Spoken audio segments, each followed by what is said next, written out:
ओ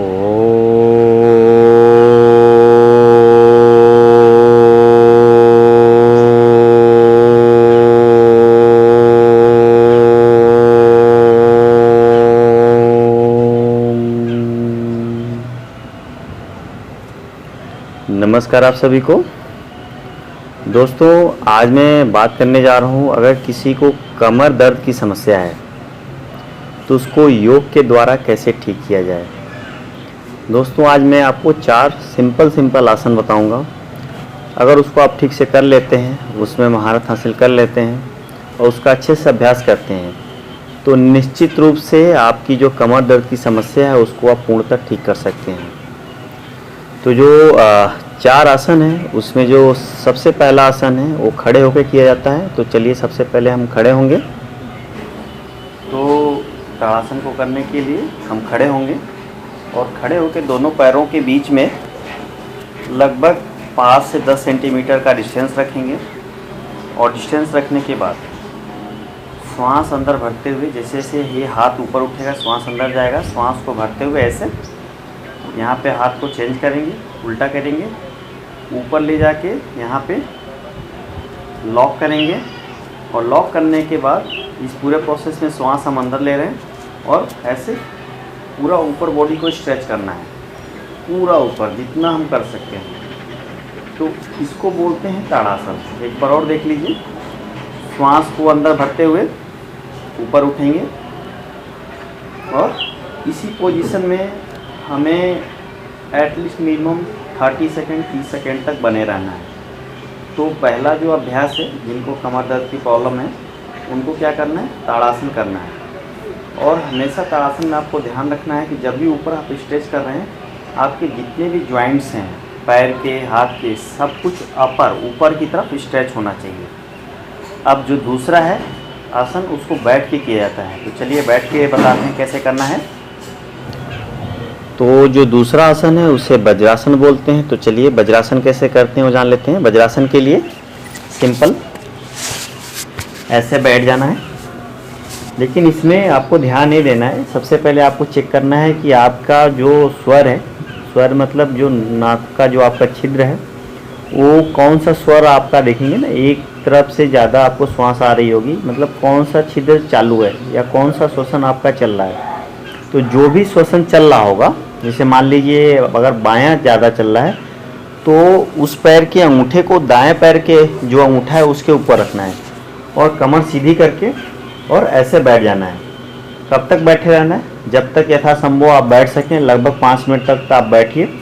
इसमें 2 चीज़ देखनी होती है। पहला कि आप चाहें तो इस पैर को खोल के भी हल्का सा बैठ सकते हैं। अगर आपको पैरों को चिपका के, दोनों थाई को अगर चिपका रहे हैं, अगर तकलीफ़ हो रही है तो आप हल्का सा पैर को खोल के भी इस तरह बैठ सकते हैं। या तो अच्छा ये होता है कि आप दोनों थाई को इस तरह चिपका के कमर सीधी करके और आराम से इसमें बैठे रहें। इससे भी जो कमर दर्द की समस्या है वो दूर होती है। बहुत ही अच्छा है कमर दर्द के लिए, साथ में पाचन के लिए भी बहुत ही अच्छा होता है वज्रासन। तो एक साथ आपको 2 फायदे मिलते हैं। अगला जो आसन है उसको लेट के किया जाता है। तो उसके लिए हम लेट जाएंगे और लेट के करेंगे। तो चलिए देख लेते हैं कैसे करते हैं। आपको लेट जाना है और लेटने के बाद आपको भुजंग आसन करना है। तो भुजंग आसन करने के लिए आपको ध्यान देना है, दोनों पैर के पीछे एड़ियाँ चिपकी रहेंगी, दोनों हाथ चेस्ट के बराबर में रहेगा। ठीक है,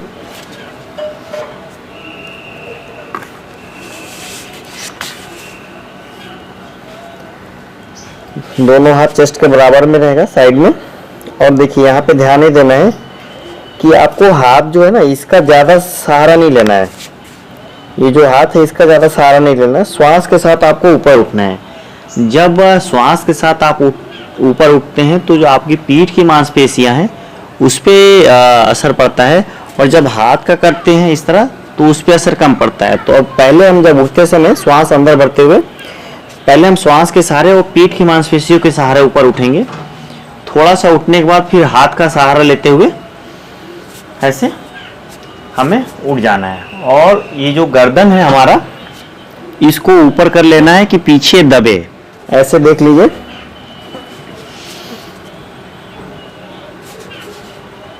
और इसमें यथासंभव आप जितनी देर तक रुक पाए, श्वास अंदर रोक के आपको रुकना है।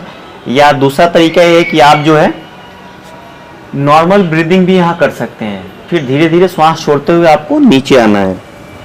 तो भुजंग आसन के बाद जो चौथा आसन है जो आपको करना है उसको बोलते हैं मकरासन। मकरासन करने के लिए इसी पोजीशन में बने रहना है और आपको दोनों हाथों को आगे ऐसे लगा लेना है और जो आपका श्वसन होगा वो सामान्य होगा।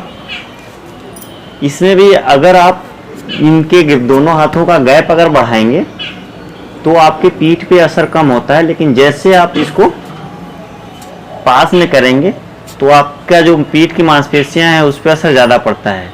तो जिनको ज़्यादा पेन हो रहा है, कमर दर्द की समस्या हो रही हो, तो दोनों हाथ जो केहनियाँ हैं ऐसे चिपका के और इसमें आप बने रहिए। कब तक? जब तक यथासंभव आप बन पाएँ। जब भी वापस आएंगे तो आपको ध्यान देना है कि ऐसे आके इस तरह आराम करना है। जब आप आराम हो जाए फिर वापस आप आ सकते हैं। तो दोस्तों ये 4 मैंने आसन बताए आपको। ये 4 आसन कोई भी करता है, जिसको भी कमर दर्द की प्रॉब्लम है तो उसको ठीक कर सकता है। पहला मैंने बताया ताड़ासन, दूसरा मैंने बताया वज्रासन, तीसरा बताया मैंने भुजंगासन और चौथा मकरासन। तो ये 4 विशेष आसन हैं कमर दर्द के लिए, या जिनको साटिका की प्रॉब्लम है या स्लिप डिस्क की प्रॉब्लम है वो भी इससे ठीक कर सकते हैं। तो जैसा मैंने बताया, उम्मीद करता हूँ दोस्तों अगर आप उस तरह करते हैं तो निश्चित रूप से आपको लाभ होगा। तो मिलते हैं दोस्तों अगले वीडियो में, तब तक के लिए नमस्कार।